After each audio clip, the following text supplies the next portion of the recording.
questa è la manifestazione a più alto livello che questa categoria fa. Quindi in questa manifestazione abbiamo coinvolto ragazzi di 3 regioni, del Trentino, del Veneto e del Friuli. E si preparano già da tempo per questa manifestazione con delle selezioni e arrivano a questa manifestazione tutti carichi e motivati per riuscire bene, ed è una manifestazione che li coinvolge tanto dal punto di vista emotivo ma anche tecnico, perché cominciamo a vedere degli ottimi risultati che poi nelle categorie superiori verranno sviluppati ulteriormente con le manifestazioni più importanti, tipo campionati italiani e quant'altro. Nel panorama dell'attività della categoria ragazzi è una delle manifestazioni più importanti che vede impegnate tutte le province del Triveneto. Oggi si sono svolte praticamente tutte le gare, la velocità, gli ostacoli, le corse prolungate, i salti.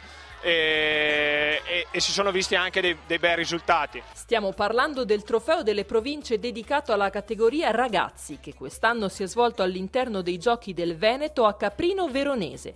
L'impianto è stato appena rinnovato e nel futuro sarà sicuramente teatro di manifestazioni di alto livello, ma rimarrà soprattutto il campo di allenamento di molte società di atletica del Veronese. Come atletica, gruppo di atletica, abbiamo numerosi giovani che ci seguono, insomma, ecco, nonostante abbiamo il calcio, la concorrenza del calcio, del tennis, insomma, abbiamo 60-70 giovani che vengono a fare atletica, insomma, quindi noi contiamo di proseguire e di incrementare questa attività adesso che abbiamo i nuovi impianti. Lavoriamo in 4-5 paesi della provincia di Verona, tra cui Caprino, appunto, dove siamo oggi, Bussolengo, Villafranca, Valeggio e Lugagnano, e stiamo lavorando parecchio per sviluppare l'attività giovanile, e quando ci è stato chiesto di collaborare per una manifestazione così importante subito ci siamo sentiti in grado di dare una mano e pronti ad impegnarci per farla al meglio. 3 le regioni presenti, con Veneto, Friuli e Trentino, e 12 le province coinvolte, tantissimi gli atleti che hanno gareggiato.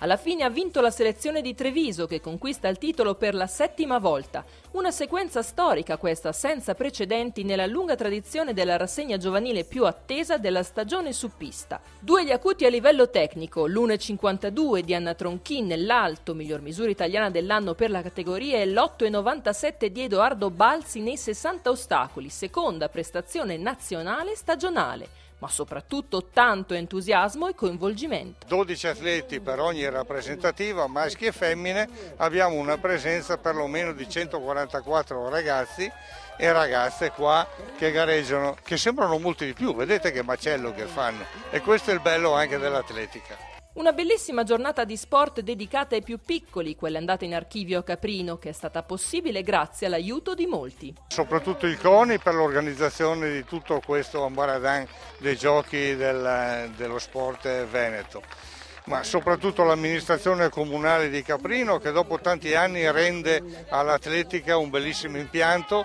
come si può vedere, alle società organizzatrici e soprattutto a tutte quante queste nostre province, le province trivenete qua presente, che con il loro entusiasmo rendono questa manifestazione sicuramente interessante.